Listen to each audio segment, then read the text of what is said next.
Russian President Vladimir Putin called on Ukraine to take part in direct talks hours after European leaders urged Moscow to agree to a 30-day ceasefire.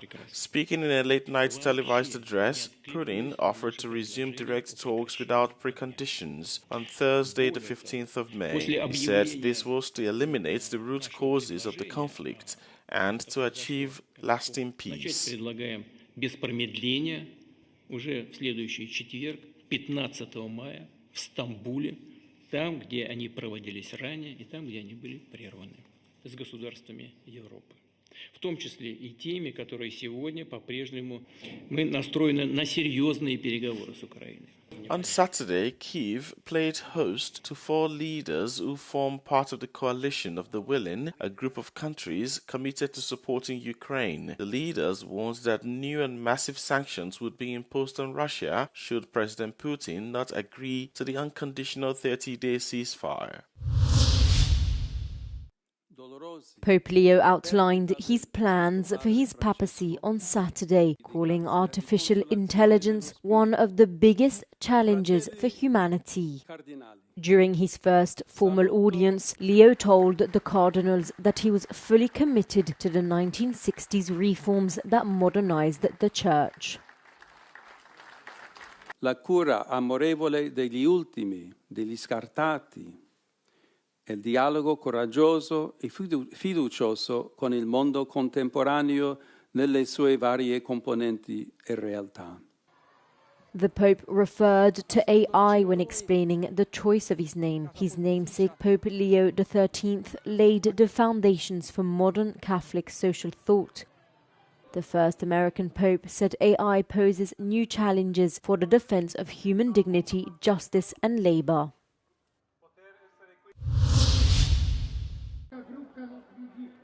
An anti-immigration protest was held in Poland this weekend, with far-right political groups attending the demonstration in Warsaw. The participants of the march opposed the creation of integration and assistance centers for immigrants in Poland. The demonstration comes ahead of the first round of presidential elections on the 18th of May, in which immigration is expected to play a key part.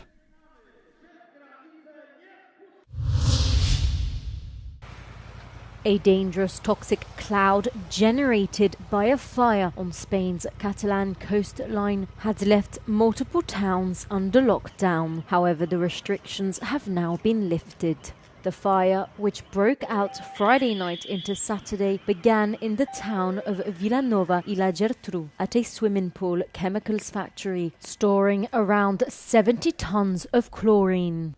The towns of Sant Pere de Ribes, Cubelles, Cunit and Calafell are also under lockdown instructions. Catalonia's civil protection has activated its chemical risk alert, urging residents to stay indoors and keep their homes sealed.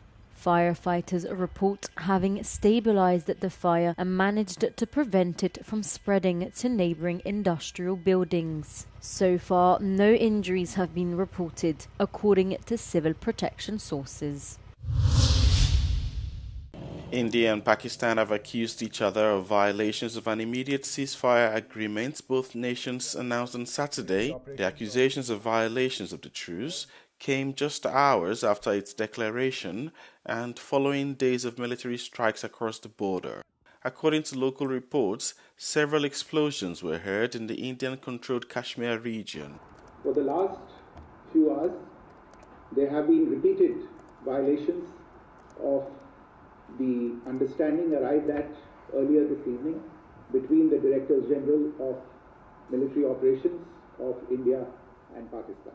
The ceasefire deal, which was first announced by US President Donald Trump, was hailed in both nations, with some residents trooping out to celebrate. Tensions between India and Pakistan significantly escalated last week, with the neighboring countries exchanging fire for several days after India's missile attack on Pakistan. India blames Pakistan for an attack in April that killed 26 people in the disputed Kashmir region, a claim that Pakistan denies.